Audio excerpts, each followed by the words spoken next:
of Dan's list, so we can at least look at sideboard options for him. Because again, I'm not terribly familiar what Splashing Black has as options in his sideboard. You can't really get a lot of value out of stuff like Pyro because, you know, it can stop Muldrifters and Trinket Mages, but kind of the black is what's really hurting him here. Looking at Dan's sideboard, he does have Crypt Rats, a single extra copy in his sideboard. That's probably something that we will see him bring in again. If not, he does have a single life staff as well. So we might see a combination of the two coming into this game. It's, you know, bad enough having one when you're playing a deck that is looking to overcome an opponent through a large number of creatures, but let's see, how many does he have in his main deck? He's already running 3 Crypt Rats in the main deck. So consider this, if you will, you know, 3 in the main deck plus a 4th in the sideboard. If he decides to bring all of those in, that's going to really increase the odds that he finds those and really put Splashing Black in a hard position to try and get through any amount of damage. So it looks like Splashing Black will go first. I think that's a better place for him to be in. Doesn't have to mulligan, and we see no mulligan out of Dan as well. Turn 1 Fume Spitter, not too shabby. Oh, it does decide to activate it off of the plant. He's not going to give Splashing Black any opportunity here to really get anything moving. I guess the idea here, and I can't disagree, is to really control the tempo of the game. If you can't get anything going, you can't get those attackers through, then you will not be able to get through. Duress, obviously another sideboard card, another great choice. It's going to help him take out the combo pieces that Splashing Black needs. Most importantly of the two, I believe, he does hit rights here, but Keep Watch is the more important of the two cards because it allows him to refill his hand. So I'm going to guess based off of that discard that he did not have a Keep Watch. Still a good thing to hit. Getting that Watch rights combo out of hand is going to put you in a pretty good position. Young Wolf coming down, going to swing through for 1. And Evolving Wilds. The Watch Rights decks do run a significant amount of Terramorphic Expanse Evolving Wilds, because I believe, at least the one I personally run, it runs, say, a single copy of a mountain. The deck is very, very green, so it doesn't want to waste a lot of mana slots with lands that do not produce the colors that it needs. Most of the creatures it has, it's all green. We're going to get an early life staff here, which is going to provide him a lot of opportunity with the Crypt Rats if he decides to find one. So when you're running such a heavy thing, you see here he gets an island. When you run such a heavy green mana base, you don't want to weigh down a lot of space there, so it does use a lot of these fetch lands in order to find those pieces. So finally starting to get maybe a little momentum here. He does now have 4 creatures on the board. It's a pretty good place to be in if he decides to attack through here. Does not have the mana open really to cast Keep Watch, but he could at least try and sacrifice the Young Wolf to the Trinket Mage, hopes that Dan decides to block and give it that Undying ability. Nope, decides not to. I kind of feel like I would attack into it anyways with the Young Wolf here. If Dan decides to block, which I would be surprised if he did, Young Wolf would already be a 2/2.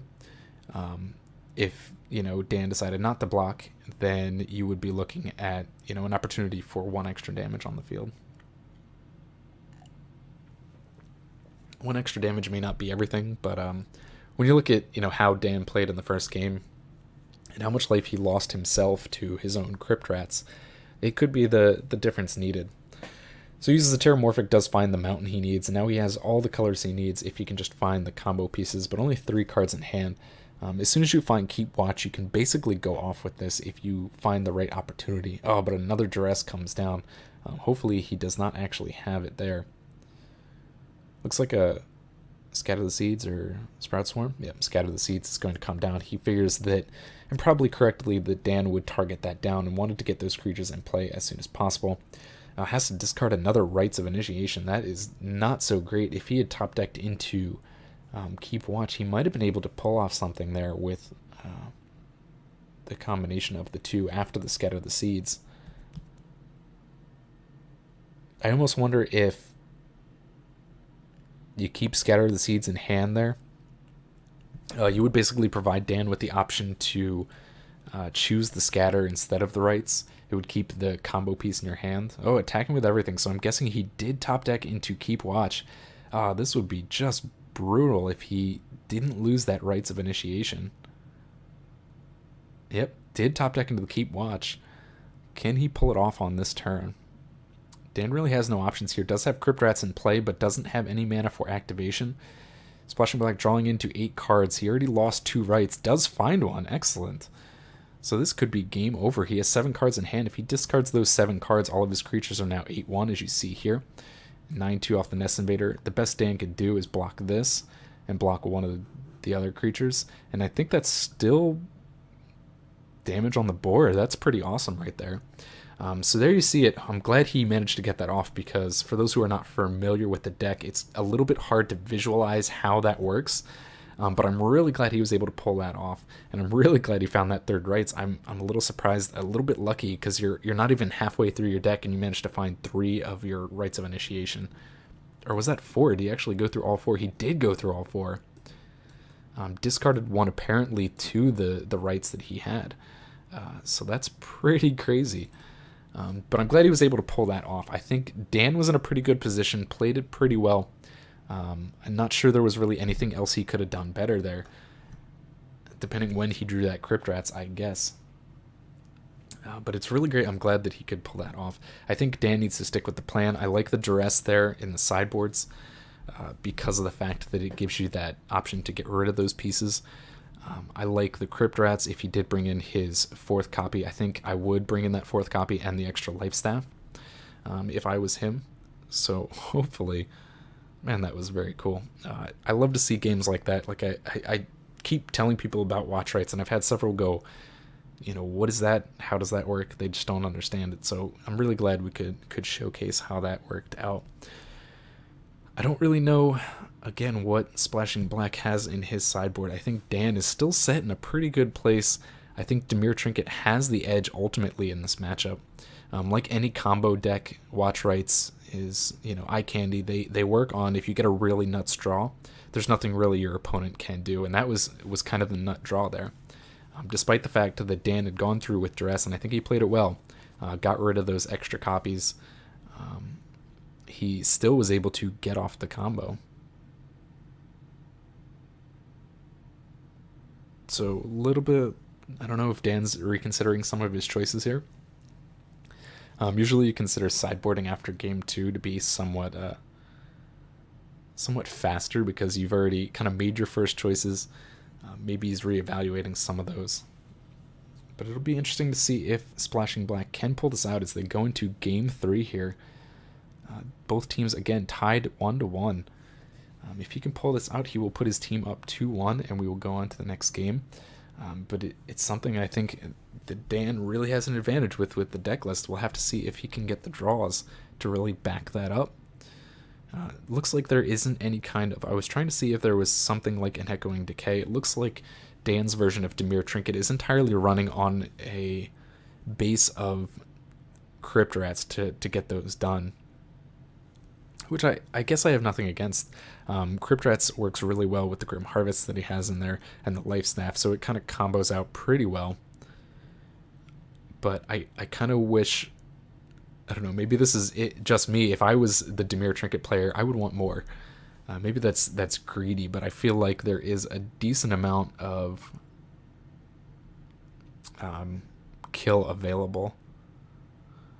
Ooh, let's see. Are we having a little bit of issues?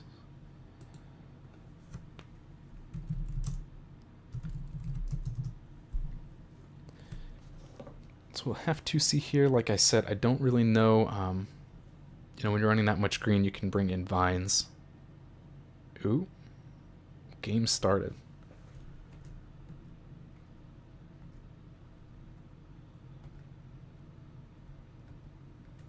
Okay. Well, we're going to pause here real quick while I figure out why the game started and I can't see it.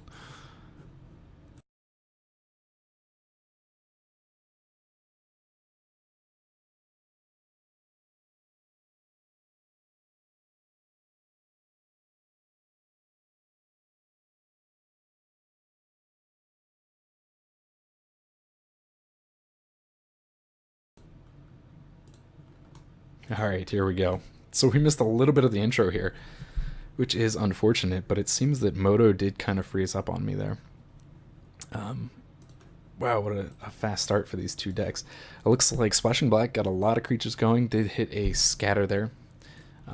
Safehold Elite, I wonder if that is a sideboard card or if he is running that main. Another great option when you're facing these heavy decks with... Oh man, can he pull off the win right here? Alright, he's going to Watch Rights off of an attack of 5 here. 1 red open. Did he find the rights that he needs? No, I'm guessing he did not. Because damage goes through, the Chittering Rats will die and come back thanks to the Undying Evil. Safehold Elite also going to come back, not nearly as cool. Only going to be a 1/1 this time. But Splashing Black now has 7 cards in hand. Puts him in a really great spot. You know, he didn't hit the rights, but that does pretty much increase the odds that he does have another Keep Watch there. What you see out of this deck is a lot of great things to kind of thin it out. You see with the Sylvan Rangers that we've seen here, pull lands out, and those fetch lands. Oh, Bog's going to come down. I don't think that really hurts him too much. If this was like Relic would cause a little bit more issues thanks to the Safehold Elite and the Young Wolf. But I don't think Bog is going to do much. Dan's also down to 2 cards in hand. So we'll have to see what he can really do there. He needs to find like a Muldrifter. Splashing Black's going to attack with everything. Does he have another Keep Watch? Or is he just trying to get some damage through? 7 cards in hand. Already gone through about 20 cards in his deck. It puts him in pretty good odds that he can find... Oh, he does. He does have another one. It looks like Keep Watch is going to be played. Can he find, now up to 12 cards in hand, the rights that he needs? There it is. Rights of Initiation. That is awesome. I am going to call that an upset special because I honestly thought that Dan's deck would have the power needed. Running an option of up to 4 Crypt Rats, Life Staffs, I thought he would definitely be in a great position, but Splashing Black got some really nut draws and found all kinds of great things there. Managed to get the damage through here. Dan says, this is Watch Rates getting back for me for not letting it into the Pauper Gauntlet. Wow, that is a fun deck to watch. It's great when it works like that. It's a deck that actually showed a decent amount during Fissure, but has not really since. So we're going to take a break real quick, see if these guys want to just jump into the next one, and we will be back. Now the Team Sneak is up 2-1. Alright, so we're back. It is now 2-1. Sea Weaver actually is going to be taking place for Shafa. And that was a pretty great game we saw out of Watch Rates right there. This will be for the money. If Splashing Black can pull out this win, his team will win 3-1. Hopefully you guys are kind of getting the idea of how this works out. Winner stays on, next teammate goes.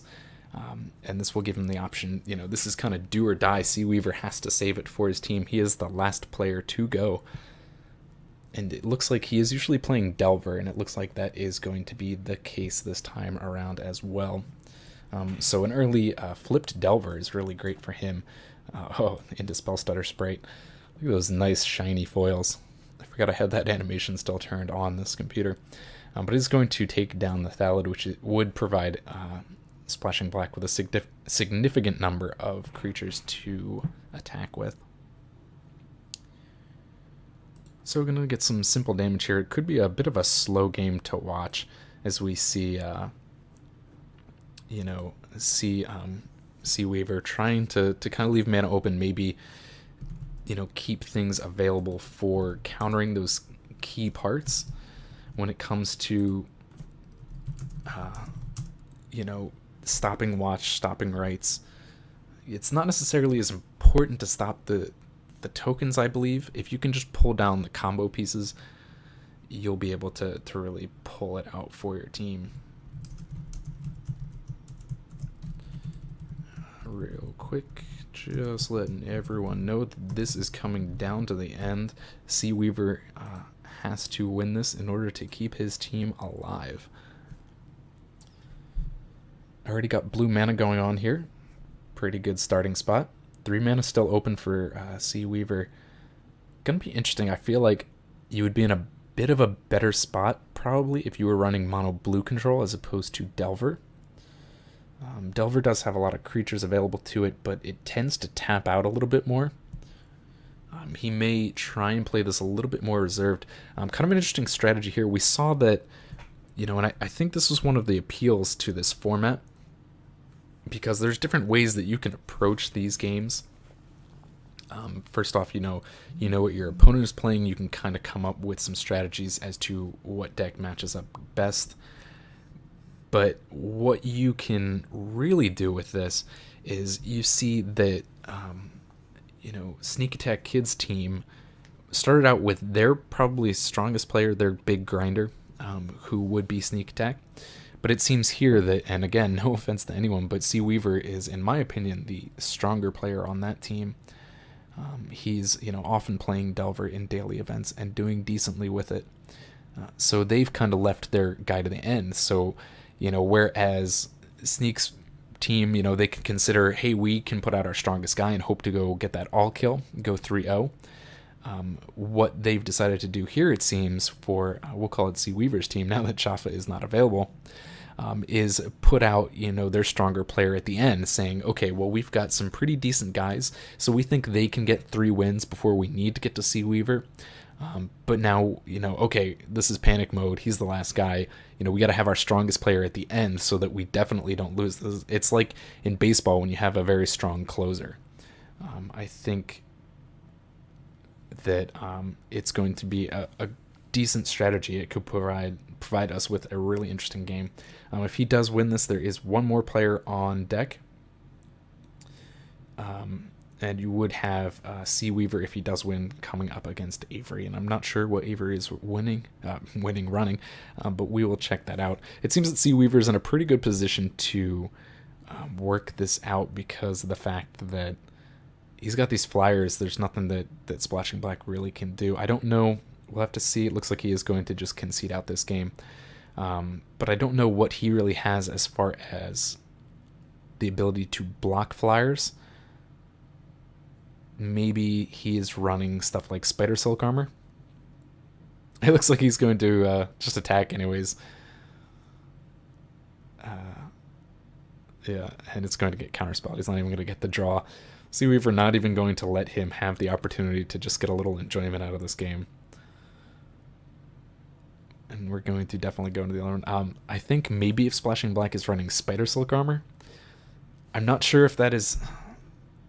I say because Watch Rates is such a rogue deck, it's something I'm not so familiar with the sideboard. But if he was running that, I don't even know if that would be something you would want to play, because that would require you to really tap out pretty heavily to get that into play.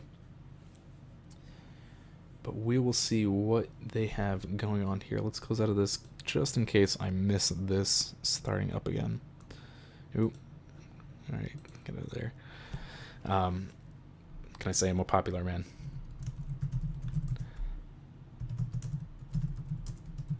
Alright. So as far as Delver, I don't know what he could sideboard in as well. I feel like he's pretty well set up main deck to deal with it. He, is going to have plenty of options. Maybe if he wants to bring in negates. I mean, a lot of the stuff, there are occasionally a little bit more, I guess, in mono blue control. They are starting to run options as far as like green creatures. It's mediocre. I don't know if it's really necessary in this particular matchup. Like I said, negate maybe because it would give you an extra counterspell against the Watch Rates combo in itself. That was a little surprised, actually, that was such a fast game on the part of Sea Weaver. Usually you get those fast games with Watch Rates, you kind of assume it to be the Watch Rates decks that's bringing down that game as soon as possible. But, he got a really early flipped Delver, a couple of Spell Stutter Sprites, and that was all he needed to really get through the damage that he needed to really take that down. Like I said, I don't think there is a lot as far as blocking for the air. Maybe he could bring in I don't know if he's running any kind of direct damage for those. That might give him a little bit of an edge. think it's going to be definitely a tough matchup, and I honestly would not be surprised if we jump into another round here and get this going actually to 5. If this does go to 5, I will be a little surprised. I did actually tell these guys when putting this together, I said, guys, don't worry, because I will be absolutely shocked if it goes to 5 games. And they're proving me wrong. They could definitely... So I don't know. Let me refresh this real quick. It seems if I go to just for fun and back, it tends to bring itself. I don't know if the stream is kind of lagging it out, but I think they are back in. Yep, there we go. All right. Cool, so we didn't miss very much. Looks like they are still deciding mulligans and whatnot.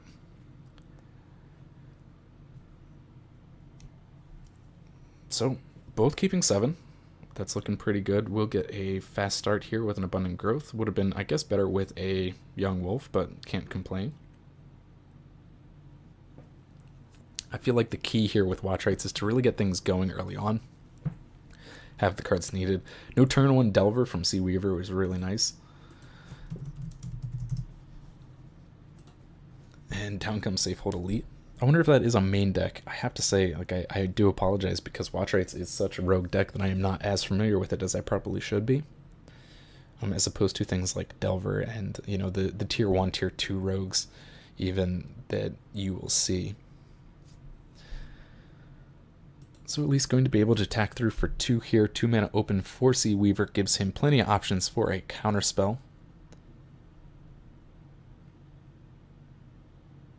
Terramorphic coming down, going to enable him to find the colors that he needs.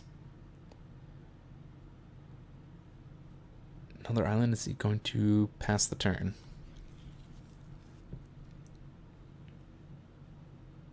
Looks like not a lot of action from Sea Weaver here, obviously keeping mana open for counter spells.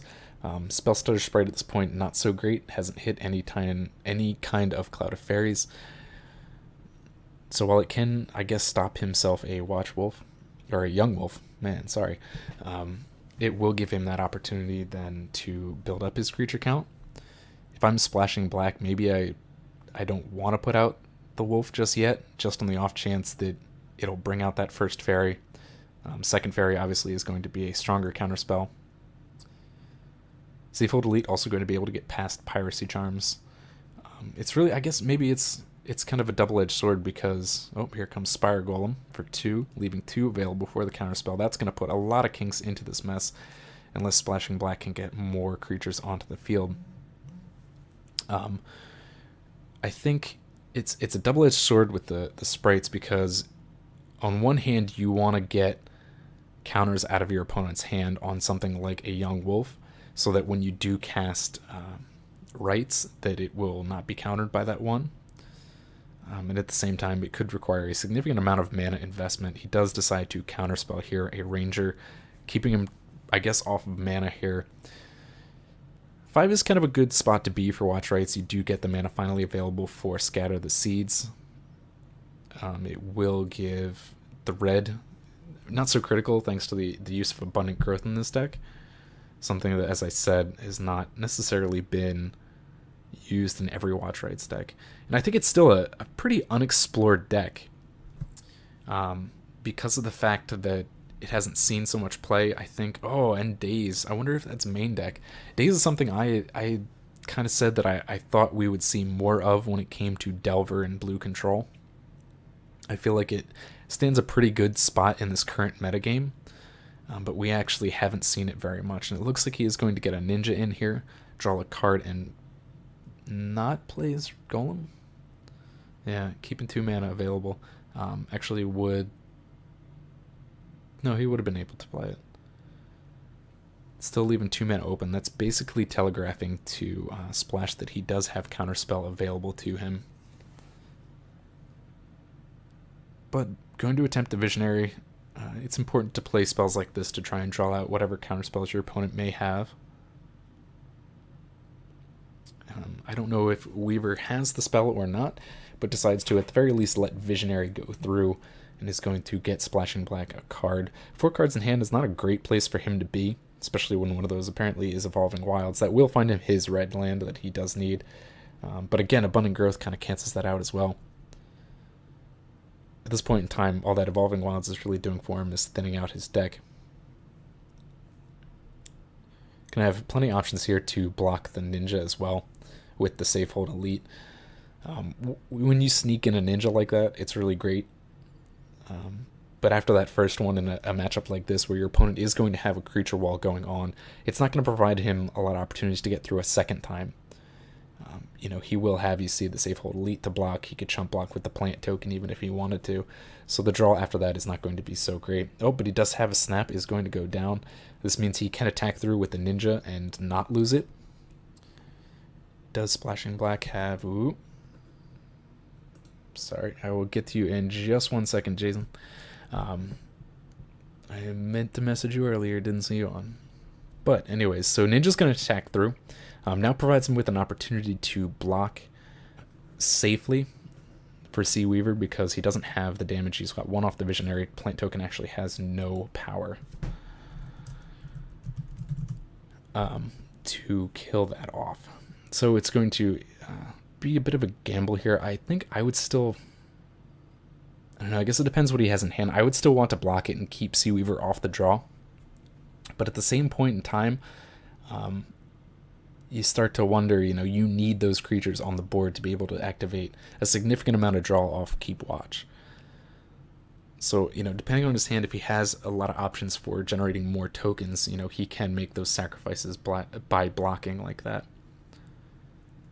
So I'm going to hope for his sake that he does have something going on here.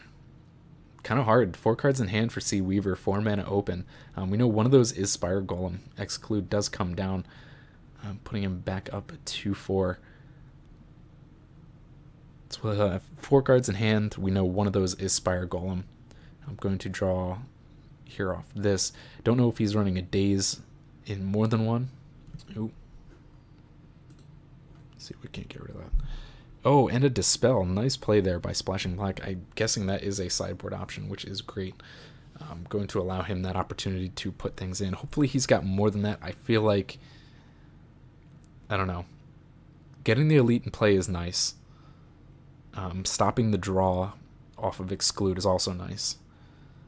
But at the same time, I kind of want protection for when I try to go off with Keep Watch. So we'll see what he can get. Is he going to flip this Delver here? If he flips this Delver, it's going to put Splashing Black... Oh, man, and he does.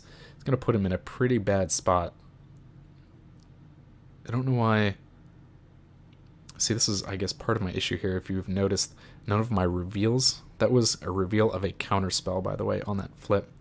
Not sure why they aren't actually showing up. It does put the Spire Golem back down into play. 5 lands, and it's only going to cost him 1. And those 2 flyers are going to be a significant problem for Splashing Black. But hopefully, maybe Scattershot Archer, stuff like that, would be options that he had available. Looks like he is just drawing lands, though. Not where you want to be. Even if you were to attack through and draw on Keep Watch here, he's only going to draw 2 cards off of this, and it would be a really wasted attack, as they would just die to the Spire Golem. So we're going to see Sea Weaver attack through here. 5 damage down, and we're seeing Splashing Black on a 2-turn clock.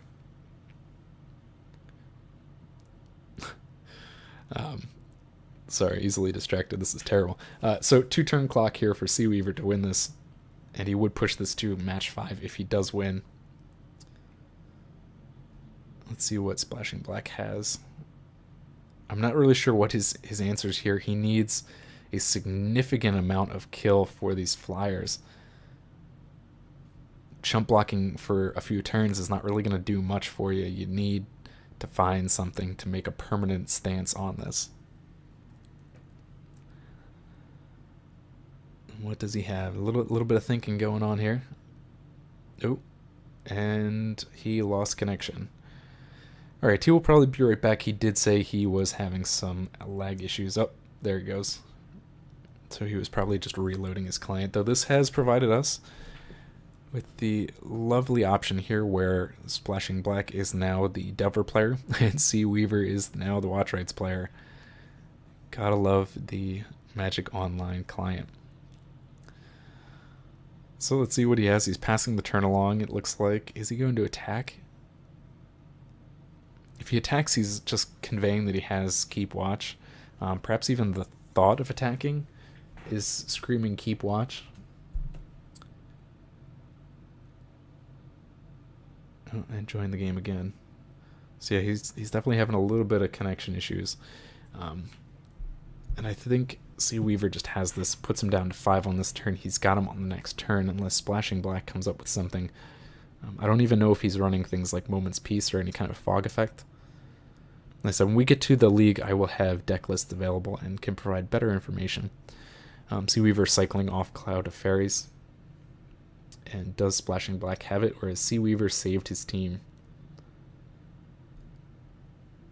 Elvish Visionary trying to find something. Can he do it? Really, I think even if he found something, he's just delaying the inevitable at this point in time, down to 5 life. He would need to find, I don't know if he is running Moment's Peace, but something like that where he can reuse the same spell twice. Get a couple preventions going from Spire Golem from the Flip Delver. Keep it alive just long enough to build up a bit of a creature base once again. Looks like he is going to give the good game, and we are going to go to 5. Alright, so it looks like it will come down to last game. Sea Weaver trying to save it for his team, and it's going to come down to Avery as well. We're going to take a real quick break and then get this next game started up.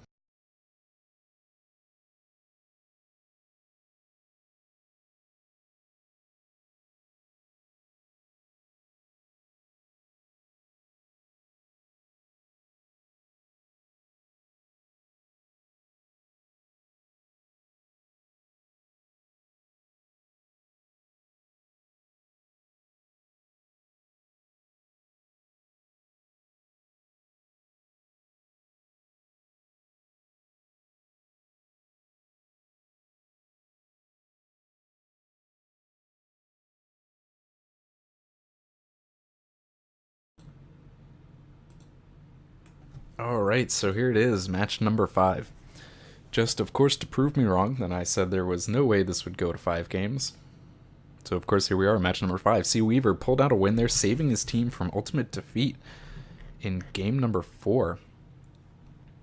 And now we'll see what he has going on. Still going to start with that nice turn 1 Delver. Can't complain with that. Avery's going to try and keep his team, who was definitely in the lead going up to a 3-1 or 2-1. Just needed one more win to pull it out. Looks like he is going to be playing, I'm guessing, Affinity. Oh no, this will be Boros Kitty. Unless it is an As Kitty. Most likely going to be Boros Kitty with that kind of first turn. We'll have to see where he takes from here. Oh, and gets another flip. Not seeing a reveal there, but for you guys watching, it is a Gush that did get revealed to flip that Delver. But not really a strong a play here because he can't necessarily attack into that Glinthawk. Oh, and a turn 2 Glinthawk. So now Avery can be a little bit more aggressive here, can attack into the Aberration and get a little bit of damage in, because I'm guessing that Sea Weaver isn't going to want to start out blocking just yet. And this is a really great situation. Avery did go on the start, so it puts him in a position here where he can get aggressive like this early before Sea Weaver gets that second land. Let's see, actually, I feel like I'm talking out of my ass a little bit. Did Sea Weaver... Oh no, okay. You're right, I am talking out of my ass a little bit. Sea Weaver actually missed a land drop there on the flip. And again, so he kept a little bit of a suspect hand here with one land and a Delver. And that might bite him in the ass because Glinthawk is going to... He does decide to block with it. I guess keeping Avery's aggressiveness down just a little bit. And Crossroads come down. We still don't know if this is Boros or Az. But it is definitely one of the kitty decks. And despite what anyone may say, I am going to continue to call them kitty decks. Because I love the name. Another land drop miss again for Sea Weaver. We might be looking at a pretty fast game 1 here. This has to be Boros Kitty. Boros Kitty is one of my favorite decks. It runs a lot of interactions with things like Glinthawk and Core Skyfisher. But now we see, I guess, why Sea Weaver kept this hand with a single Delver. I wouldn't be surprised if we saw a second Cloud of Fairies. Oh no, but Snap is going to return that. One of the nice things about Boros Kitty is the snap there doesn't hurt that much. It is going to keep Sea Weaver from taking damage here on the attack, but it's going to give Avery the benefit of drawing an additional card off of Ichor Wellspring. So, that's one of the advantages that Boros Kitty has in this current metagame. Oh, and Core Skyfisher comes down, will provide the same ability. Does get hit with the Spell Stutter Sprite. But that's fine, draws out a counter. I think if I was Avery, I would want to play the Glinthawk first. Sea Weaver already knows and anticipates the fact that it's going to come down. Oh, and a nice play here. So I talk a little too slow for this, but what we see here is he played the Skyfisher. In response to that, Sea Weaver attempted to counterspell that with the Sprite, but when Sprite hits the field, its ability goes on the stack. So before the ability resolved to counter it, in response, Avery used Lightning Bolt to kill off the Spell Stutter Sprite. And what this does is means there's only one fairy on the battlefield, which is smaller than the converted mana cost of the Core Skyfisher, so it does land on the field. Now it does get snapped up. The Cloud of Fairies is going to get switched in with a Ninja. Avery should have some options here as far as replaying that Ichor Wellspring, getting down the excuse me, the Glinthawk, and still leaving mana available for red. The deck does run Lightning Bolts as well as Galvanic Blasts, so you would expect that even if he doesn't have one of those in hand, he's going to keep kind of portraying it, keep leaving this mountain available, just to make his opponent think that he does. So, and he does. He gets the Lightning Bolt out. Puts him in a pretty good spot. While the Ninja probably wouldn't have been able to get damage through anyways, keeping Sea Weaver off that draw is going to be very important. Finally hits his third land here on turn number 7. I'm going to replay his Cloud of Fairies. At the worst case, is going to give him a chump blocker, but he kind of needs those on the field so he can start ramping up the ability of his Spell Stutter Sprites to make those counters happen. Down goes another Delver of Secrets. And I think Boros Kitty really has kind of an advantage against Delver Blue. There are a lot of threats that you really kind of want to look out for. And if you are playing a deck like Boros Kitty where you're playing threat after threat after threat, it makes it hard for the blue control player to decide what he wants to use his counter magic on. And you can easily kind of trick him. You can get him to counter things that you're okay with him countering so that you can sneak something better in. The replayability off of the Glinthawk and the Skyfisher is really great. You also get a lot of options as far as return, because they run things like Sanctum Gargoyle and Remember the Fallen in order to get things back onto the field. So it looks like he's throwing out Rebirth, sacrificing that Wellspring, drawing more cards. This is kind of what I love about this deck, is the ability of the deck to draw cards. You see here he's sitting still with 7 cards in hand in a pretty good board state, whereas the Delver player, who wants to have more cards, is only sitting with 3. Really, really not good. Brainstorm coming down is going to give Sea Weaver the opportunity to flip the Delver. Oh, in response, Galvanic Blast is going to take that off. So Sea Weaver, trying to set up his deck so that he could ensure the Delver flips over, is going to just meet a bad fate, as the Blast is going to take that out. And this is the benefit, again, of having 7 cards in hand. You have plenty of answers available that you can do things like that. Now Sea Weaver is going to have to try and work things out a little bit better. I think he could have waited until after that resolved, because of the fact that, it would have given him a chance to kind of destroy it. Once the Delver goes and the Brainstorm resolves, now he knows, okay, well, this card, I don't need this card to activate Delver, so I can get something better. That may have been a Ninja here. He does get a Ninja in off that Cloud of Fairies. He's not going to be able to replay it unless he draws into another land here. Let's see what he finds. Oh, gosh. All right, interesting play. A little bit greedy maybe, but he is going to be able to replay the Cloud of Fairies, untap those 2 lands, leave mana open to play maybe an additional fairy, or at the very least have mana for a possible counterspell. I don't think that's going to deter Avery from attacking through, maybe leaving back a Goblin or 2 just to keep the Ninja at bay. I'm keeping it honest. Depends how aggressive he wants to be, what cards he has in hand. Again, 7 cards in hand, there is a lot of possibility. Sea Weaver dropping down to 9 now. Mountain goes onto the field. What does he have going on? You figure he has to have at least some type of answer for the ninja, something that can block it. He's going to attempt to play Skyfisher, which will be met with a Sprite. Let's see if Avery does again have a burn spell to keep that Sprite from countering.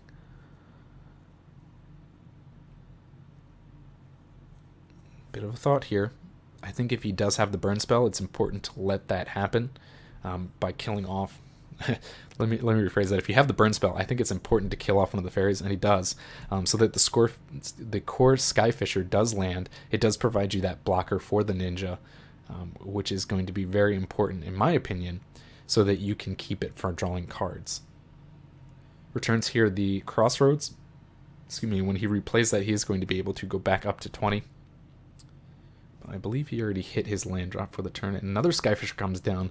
Nothing Sea Weaver can do about this. He is tapped out and has no play on the board. Going to return, I guess, another land this time around. Usually you want to be able to return those nice little artifacts, whether it's a prism or a wellspring. Mana left over for Faithless Looting. Something that works really great in this. A card that many people thought when it came out would have a big impact on Pauper and really hasn't.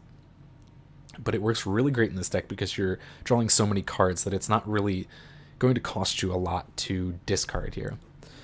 Oh, and interesting, he's running a version with Elsewhere Flask. The decks that do run it are running it in a singleton. I personally don't like it, and most decks, most Boros Kitty decks, have replaced it with Origin Spellbomb, which is significantly better in many ways. Will cost you the same amount, does require a white in order to activate, but will put a token on the field. So passing along the turn here from Sea Weaver, he's going to face, it looks like, a full-on attack, and he just concedes out. He could have just used Quicksand there to kill off one of the tokens, chump blocked another, but he was looking at, what is that, 7 through the air, chump block another with the fairy. He's still in a really bad position. He would be down to 2 lands, and really a hard place to come back for. Avery still had the Crossroads, was going back to 20 in this turn. So he's, right now, Avery is 1 game away from pulling out this win for his team. Let's see if he can do it. Obviously, they both are going to bring in the Blasts, Pyro, and Hydro to deal with each other's decks. Depending what Avery is running, usually the decks have not a ton of options for this particular matchup. They usually run a significant amount of things like, Flag Bearers for Hexproof. It will run the Gorillas in order to deal with, obviously, any artifacts, which Delver will not have. But if he's running kind of a typical Boros Kitty list, he will have 4 copies to bring in of his Pyroblasts, and that should provide for a couple of interesting stacks if we see Sea Weaver bring in, obviously, Hydroblasts.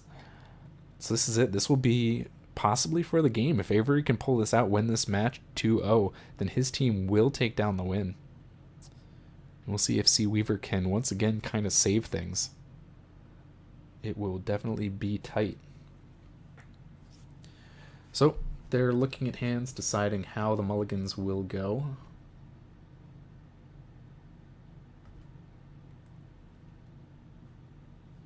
Avery's still deciding from lagging. Oh, he does decide to drop to 6. So I guess he was just putting in a lot of consideration there. And it's not going to be so great for him because his opponent is going to be able to get this going with a turn 1 Delver and not have to drop down any.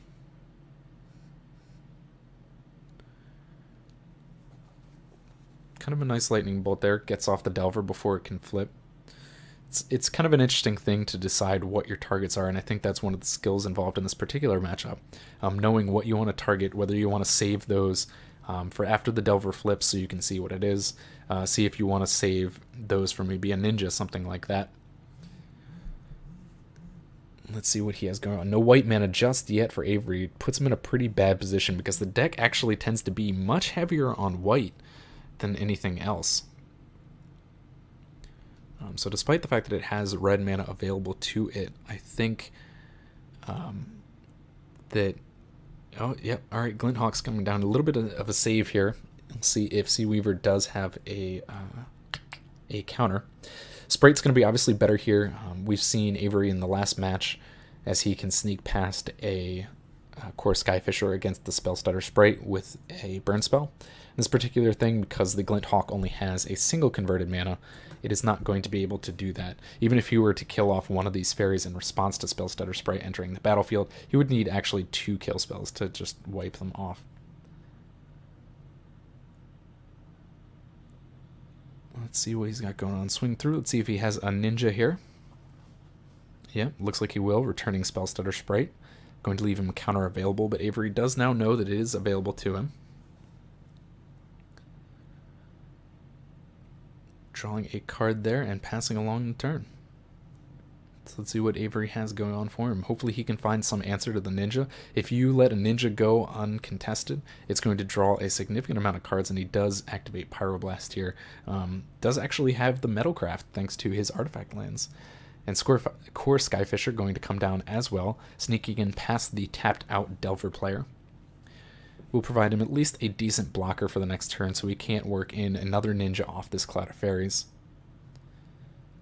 Like I said, I think this is actually a pretty good matchup for the Boros Kitty player.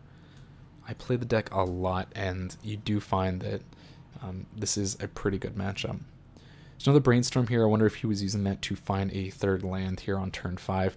We saw last game as well, Seaweaver getting a little bit unlucky with his land drops here. I mean, Delver doesn't run a whole bunch of land drops because it's got a relatively low curve, topping out usually ignoring, obviously, Spire Golem at Exclude and 3 mana.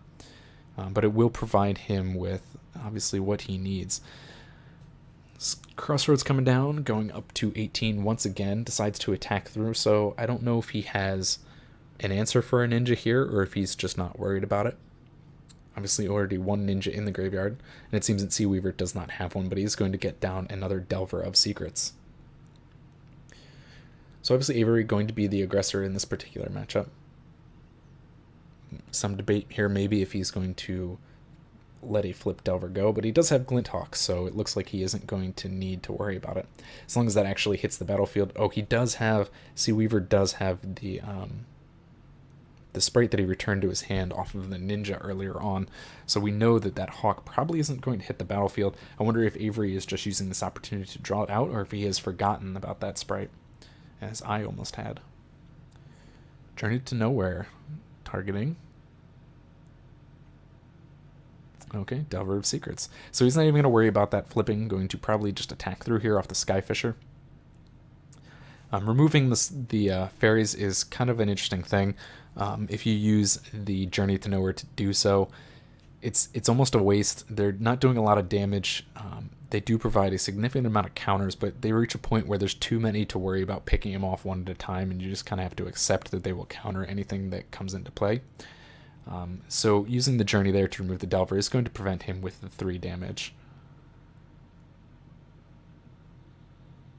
So swinging through, will he have a ninja on this? Looks like he will, and return probably the Spell Stutter Sprite, yep. Drawing a card off that. Avery with 1 card in hand, really a bad spot for Boros Kitty. He hasn't actually, we haven't seen him draw, I mean this is a pretty nice draw here that he's had so far, but we haven't seen him draw any of his draw spells. There's been no Prisms, there's been no Wellsprings. So that actually is an advantage for Seaweaver, who actually seemed... Honestly, I thought that he was in a pretty bad position here, but it seems that because Avery has not hit into any of his draw spells, that it's going to give Seaweaver a bit of an advantage. 2 mana open here for a counterspell, and it seems that one of those 2 cards was a land. So we'll see if maybe Seaweaver can pull this back out. Delver of Secret's going to come down. Probably not going to attack here and wait till that Delver flips, and then maybe be a little aggressive at that point in time. Probably hold off a little bit, see if he can't find...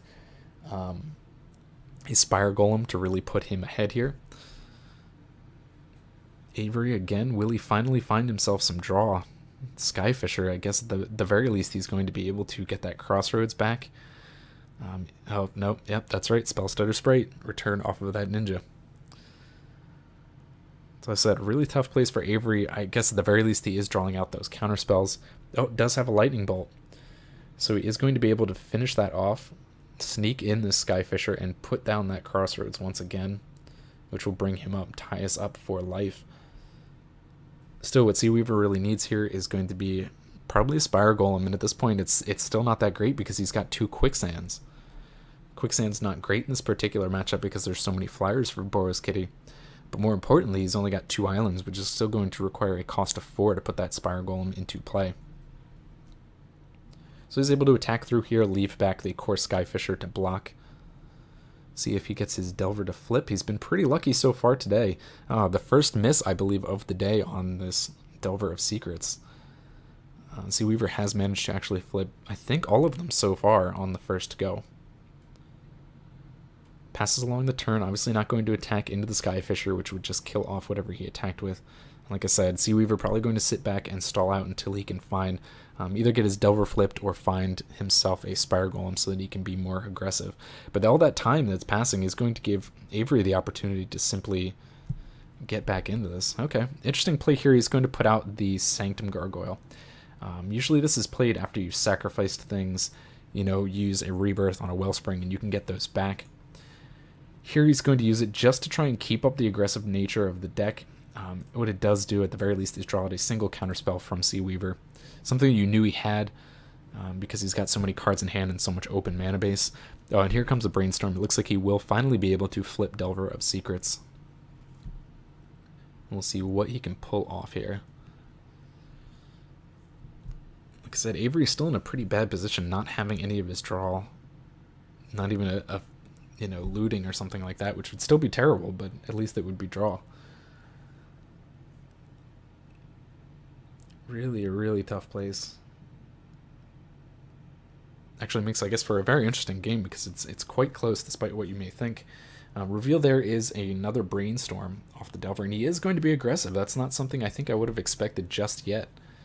I guess what it does do if he decides to trade the Skyfisher for the Delver, it's going to force Avery to leave that other Skyfisher back in order to prevent the Ninja from drawing cards. And that's kind of an interesting place to be in anyways, because Seaweaver's got 4 cards in hand, and one of those is a Brainstorm. So he's still going to be able to get some draw going on there. But as you see, he is going to leave that back, so Seaweaver probably making a good move there. Being Delver, you're okay with draw go. And he's going to have plenty of mana available here, plenty of cards in hand. Avery going to try and get some draw going off the Wellspring, but it's, as expected, going to meet its fate with a Spellstunner Sprite. Is that one card a burn? Apparently not. He's going to, I guess, pass along the turn. I don't know if maybe that is a land in hand and he's just trying to bluff it out. We may see... Again, it's still kind of hard for Seaweaver to be aggressive here. He doesn't really have a lot of answers for the Skyfisher. At this point in time, he's really just kind of stalling until he can find something better. Attempting to Faithless Looting, a really... almost a desperation thing. With 1 card in hand, he's going to draw 2 to put himself up to 3 and have to discard 2. So Seaweaver's okay with that. He's going to let that happen. But I imagine that Avery's in a pretty bad spot. What he's probably going to want to keep is something like a Wellspring that will draw him cards. It looks like he is getting rid of a Rebirth there. Let's pop this open real quick. And a Mountain. Good calls there. I don't know what he kept, but the Rebirth is going to be useless, only being able to sacrifice at this point in time one of his lands in order to make that happen. So Brainstorm finally coming down. I'm not sure entirely why that didn't happen end of turn, but it's not that critical. Maybe he already knew the top cards based off of the last Brainstorm. Going to attempt to snap, has no answer for it at this point in time. And that's going to leave him an open attack for 4 damage at least, unless he gets in another Ninja. And he's going to draw cards off this as well. Seaweaver kind of pulling this out at this point in time. This is a desperation game. He does have to pull this down, win this game for his team to win the match. If Avery wins here, then this will go to his team, and his team will be the winner here. So Seaweaver needs to pull out this game, go to game 3, and win that one as well. Tempting to replay Skyfisher, but with 5 cards in hand, you'd be hard to imagine that Seaweaver didn't have a counterspell of some sort. And it will be an exclude, kind of the worst, I guess, because it is going to give him an additional card draw. Now he's got an open battlefield to attack through. While not a lot of damage right now, it's going to give him extra draw off that Ninja. 3 mana available. Does he have another exclude? He obviously has another counterspell. It's going to be a Deprive. Like I said, leaving it open, he's going to take another 4 damage on this turn, going down to 8. Oh no, he does rebirth one of his lands. Okay, so we will at least have a blocker. Oh no, Hydroblast. Terrible, terrible luck for Avery. Will, like I said, go down to 8, and Seaweaver is going to get a card draw. This is where Delver really gets kind of out of hand. If you can't control a ninja and it's free to attack and draw cards, they get their hand built up. They have plenty of mana, you know, at this mid to late game point. He's going to have plenty of options, and you figure in those 5 cards, he's got to have something that will deal with this, and serrated arrows coming out as well. That's going to easily deal with things like the tokens generated off of rebirth. Pretty hard spot for Avery. Again, kind of a bad draw for him. He hasn't been getting any of his draw artifacts. And again, a desperation looting, going to flash it back to draw 3 and discard 2. Or draw 2, 3 and discard 2. Another Journey to Nowhere, going to attempt, but 3 mana open. Oh, he does get it through. I'm shocked. I cannot believe that Seaweaver didn't have in those 4 cards a single counterspell to make that not happen. So Journey is going to take Ninja off the board. Slows down the clock for Seaweaver a little bit, but more importantly, takes away that draw. Throws down Delver's Secrets. Going to have an option later on to flip that. Let's see if he maybe has another Ninja, and that's why he let that go. Nope, not yet at least. So Avery down to 6. He's got to be close to finding a draw artifact here at some point in time.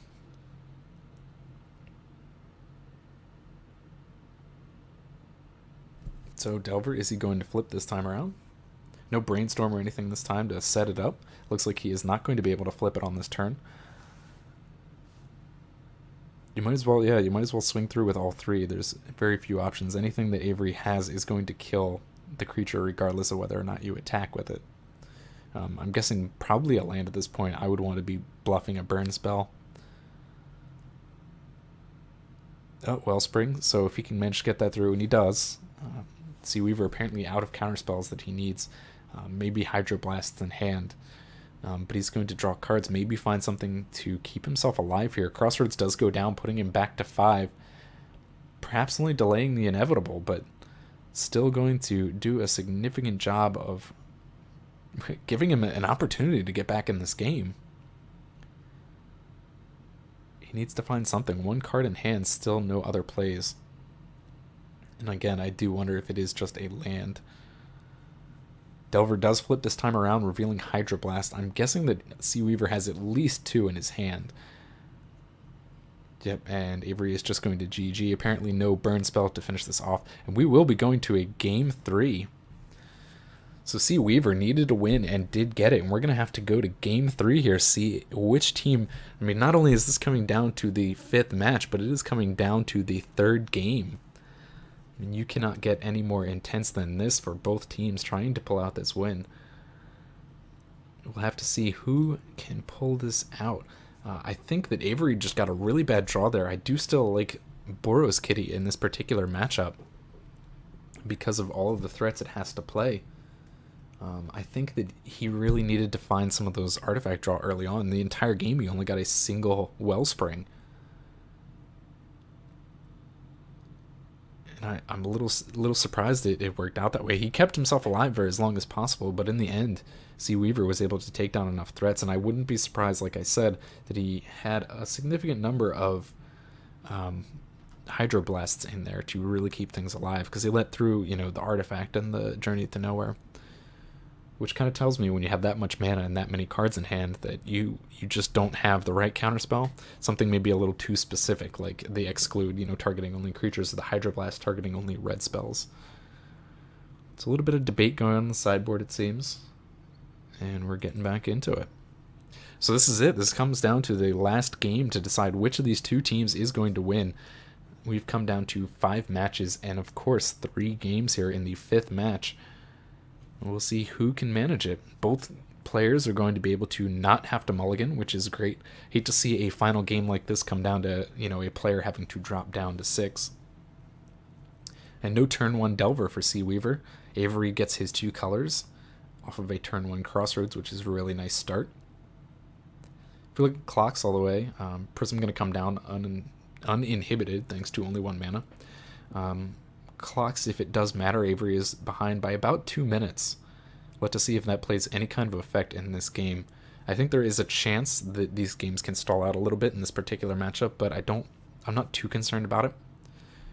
Sea Weaver puts down a second land. No Cloud of Fairies this time, but still plenty of mana for Spellspider. We do see on the Hawk here. So if Avery does have a burn spell, and this early he may... Oh, Pyroblast. Okay, that'll do it. I'm going to get that Hawk in. Get that Prism in. I was going to say if he had a burn, it's kind of a debate on whether or not you want to make that play, whether or not you want that Hawk to land, and apparently he did. Get that Pyroblast out as soon as possible so he can get creatures on the board. One of the weaknesses of Delver is that it can, use its counter magic and control the opponent during most of the games. But what it will struggle with is once a creature hits the board, it's harder for the Delver deck to get rid of. Now, obviously, Sea Weaver is bringing in the Serrated Arrows, which gives him some options. But a lot of the times what you see from Delver in Mono Blue Control is actually going to be Piracy Charm. Piracy Charm doesn't hit anything above 1 toughness. Well, it does, but it's not going to straight out kill anything. So beyond the snaps and the Serrated Arrows, it's going to be a little bit hard for the Delver player to deal with the Glint Hawk once it's actually hit on the field. And that's actually saying if he didn't decide to sideboard out one of the snaps. If you get rid of Snap, I think that's actually a significant move, because in this particular matchup, all of the creatures are really based on this Enter the Battlefield effect. Avery is pretty okay if you want to return his Skyfishers or his Glinthawks, because you're basically giving him an opportunity to replay them. So tapping out again, trying to play Prism, 1 mana open for a burn on Sprite if he does have it, or is he going to just be bluffing it? Maybe a little bit of debate, see if it's worth it to him. He does have it, going to decide to kill that off, which means the Prism will land and draw him a card. And this is where you see that Boros Kitty is going to have a much better game here, because he's actually getting his draw spells on these artifacts. In the last game, where he only got a single Wellspring by basically the end of the game was too far gone at that point in time. He really couldn't make a comeback. So no blocker here. He is going to be able to sneak in a Ninja, replay the Cloud of Fairies on this turn, leave 2 mana available for counterspells.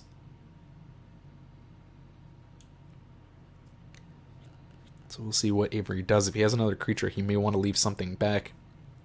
Just take care of that Ninja.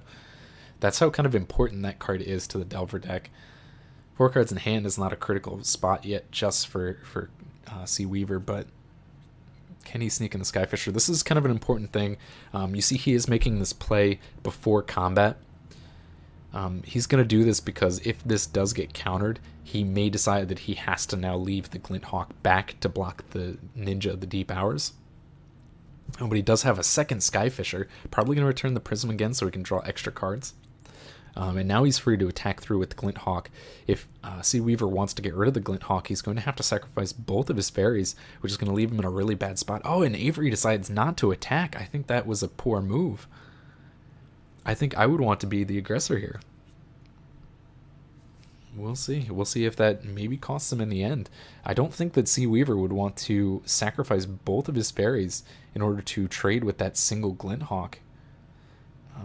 Maybe he would, just because, it's going to be so hard for him to deal with them once they actually hit the board, but I feel like he really wouldn't have. So Prism does get through. I'm a little surprised by that. And Wellspring coming out again. Is he going to let him have that draw?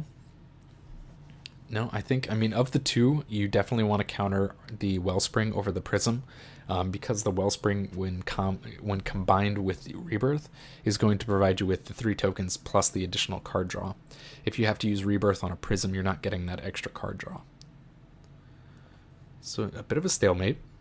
Neither team is going to be attacking forward at this point in time. So attempting to put out a Glint Hawk here, leaving mana open for white, so I'm wondering if he has a second play available to him. Gonna try and replay the Prism here, draw a card yet again.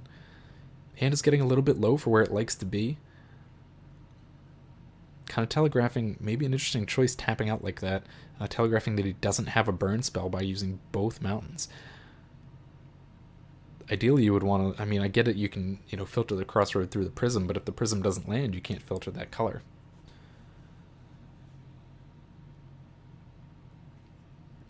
So we'll have to see. He is going to draw here. Does he have another Glinthawk, perhaps, with that 1 white mana open? Yep, yes he does.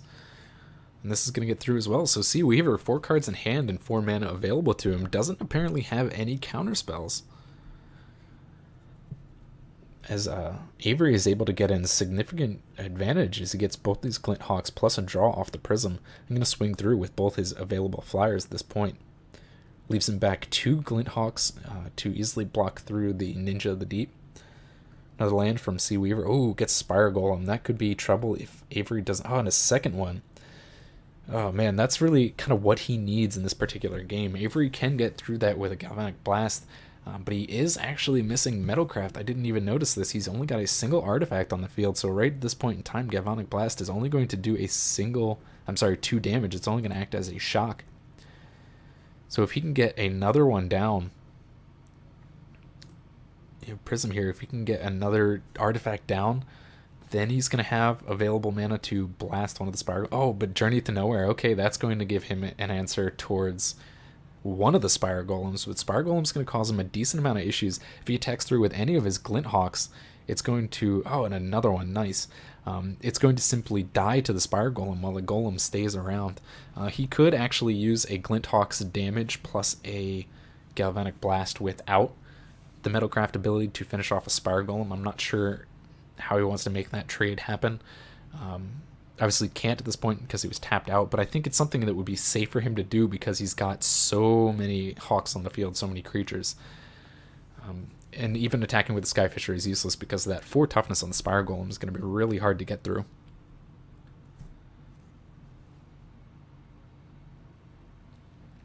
Sorry. The suggestion from chat is that Sea Weaver here needs to mill out his opponent. Gets down another Spire Golem. 2 mana available, 2 cards in hand is a really terrible place. You know, you finally shut down this Ninja and it puts him in a really bad spot. So Avery's going to be able to... Oh, man, another Journey to Nowhere. Going to probably hit another Spire Golem. He does have a counter for this? Okay, he does have a Deprive this time around. So it's going to keep his Spire Golems around for at least one more turn, but he's still got a Prism in hand. See if he can't draw into a Blast. If he does, then an attack through may be worth it. It would be like the biggest, easiest convey ever. And perhaps not even worth it. Because you could attack through with 1 Hawk. He's at 14 life, he would just take the 2 and not really worry about it too much. Still not a 3rd artifact just yet, so if he does have a Blast in hand, it's not going to be as good. Wellspring is going to attempt to come down. Does Sea Weaver have a counter? Not yet, apparently. 2 cards in hand. Going to allow Avery to draw an extra card here. See what he can come up with, and does get a Rebirth to draw an extra card off the Wellspring, putting down those 3 tokens. Sea Weaver, 2 cards in hand, probably has no counterspells available, and Avery's going to be kind of free to play as he will on this turn. I guess the downside of sacrificing the Wellspring is he still doesn't have the Metalcraft that he needs.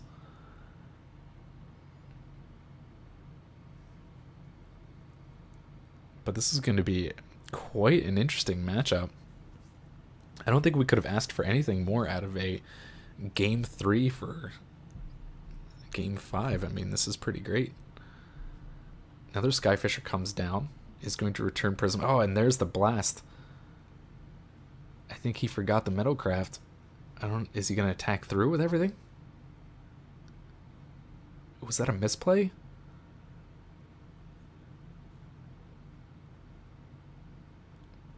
He has to attack now, or he's wasted it. Oh, he doesn't even attack. Okay, well, bit of a misplay here from Avery. Not realizing, I guess, that he didn't have Metalcraft. Yep, says it in chat. So he didn't have Metalcraft there, which is really tough. I think the only way he could have saved that is if he attacked through with all his Glinthawks. That would have been the only way to save it. He would have probably been forced to block at least one Spire Golem, probably not the one targeted. Yeah.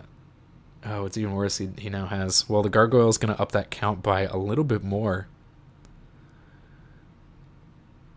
We'll see what happens here. It's going to get him back his Wellspring, going to give him plenty of draw. Seaweaver's still apparently not with a counterspell, at least not one that he needs. If he does have another Sprite in hand, it's not going to counter that 4 mana cost on the Gargoyle. Attempting to put down Prism once again. I feel like Seaweaver's kind of just treading water and waiting at this point in time until his opponent gets to a point where he's ready to attack. Now he finally gets Metalcraft. Now he can kill off the Golem. If he hadn't misplayed... Oh, there's a Hydroblast in hand. Okay. So I think Seaweaver was probably happy to see that misplay last time around. Looks like he's finally going to get aggressive here. Avery is an attack through with everything. Seaweaver has 5 blockers on the board, going to negate easily 2 damage off of these Spire Golems and kill off those Glint Hawks. Looks like he's going to also trade both of his fairies for a 3rd Glint Hawk and take out a token as well. So what is that? 6-8 damage is going to get through. I don't know. I mean, maybe this is what Avery needed to pull this out. Maybe it was a little too aggressive too early. I mean, this is a big game 3 here. This will be the breaking point between which team wins and which team loses. Cloud Fairy's coming down, provides him with another chump blocker at the very least through the air. Delver coming down as well. 1 card in hand, so we're pretty sure that Seaweaver doesn't have a counterspell. Probably if he does, it's going to end up being a Hydroblast. What does Avery have? Does he have some draw at this point in time? I think it's really what he needs. He did get that Wellspring back, so he can put that back into play. A little bit of thought going on here, which I don't blame him. If he attacks through, he can easily get chumped on 3 of his 4 flyers, only do 2 damage, and he would be losing his 1 Hawk. So I'm not sure an attack here is worth it unless he has some kind of answer here to finish off one of these Golems. Golems are really going to be the MVP in this particular matchup because they're providing quite the wall. It's really hard for Avery to get through these at this point in time. A bit of thought going on here. 3 cards in hand. I know he's got a Wellspring. He's probably going to... Oh, O-Ring. That's going to take out one of those Spire Golems. Now if he attacks through, he's looking at only 2 flyers getting chumped. And Seaweaver saying, that's good game.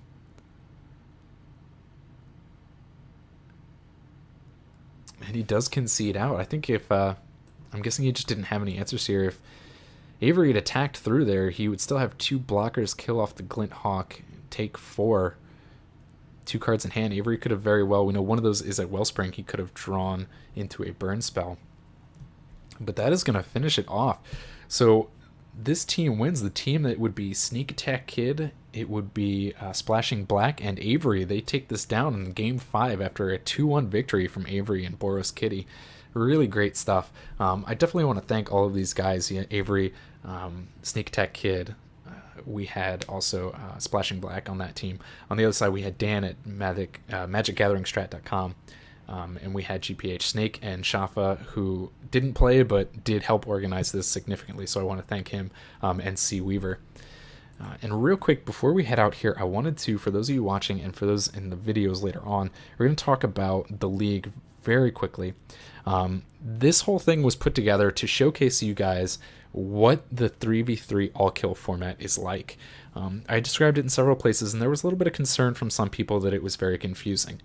In actual playthrough, it's not confusing as much as it is just sounds complicated. Now, as you see, this league is going to be a Pauper league. I'm going to take signups starting on Monday. That will be 4 teams of 3. And if you want these details, go over to mtgoacademy.com. Each team will also be allowed a 4th slot for an alternative if they need someone to maybe fill in. It is that all-kill format. So as you see, each team starts with 1 player. The winner of that match stays on. and this keeps going where the winner of each match stays on until you reach a point where a team has won 3 matches. The weeks are basically 1 round per week. So there are 4 teams. There's 4 weeks of what we're going to call regular season. And regular season is going to come down to you basically playing every other team. So 4 teams, you're going to play every other team. That's 3 weeks of regular season. And then the 4th week is going to be a finals weekend. After the 3 weeks of regular season, the teams will be basically ranked based on how they did during regular season and matched up. The top 2 teams will compete for first and second place. Obviously, the winning team takes first and the losing team takes second.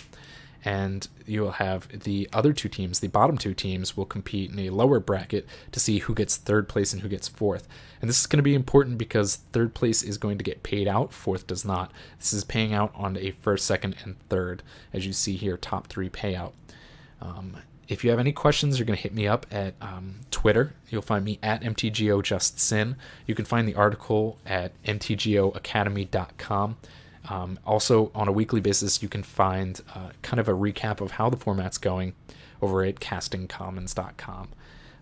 And I wanted to real quick, here's the schedule that's going to work out. Like I said, definitely the place to check it out and better details is going to be mtgoacademy.com. My article is still up there that has all of these details. These are how the rounds are going to work out for the different weeks. The finals weekend is split into 2 because we will have, these are required. During these weeks, teams can have the freedom to set up when they're doing their matches, but the finals weekend is required so that we can live stream them, we can record it, just create extra content for others who couldn't make it, couldn't join the league, get an opportunity to watch it.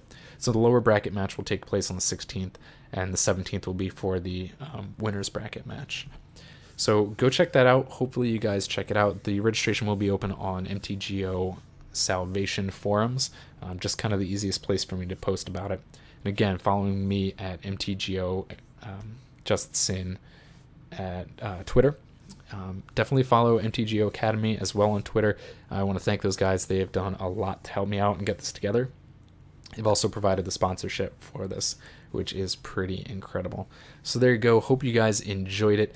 Also keep in mind that the Academy Showcase, this is something we will be doing on a monthly basis. If you want to find out what the next showcase is, it will be, again, MTGO JustSin on Twitter, and I will let you know most likely next month. For November, we will be doing a couple of 8-man events for Pauper, since Wizards and their Infinite Glory has decided not to give us those.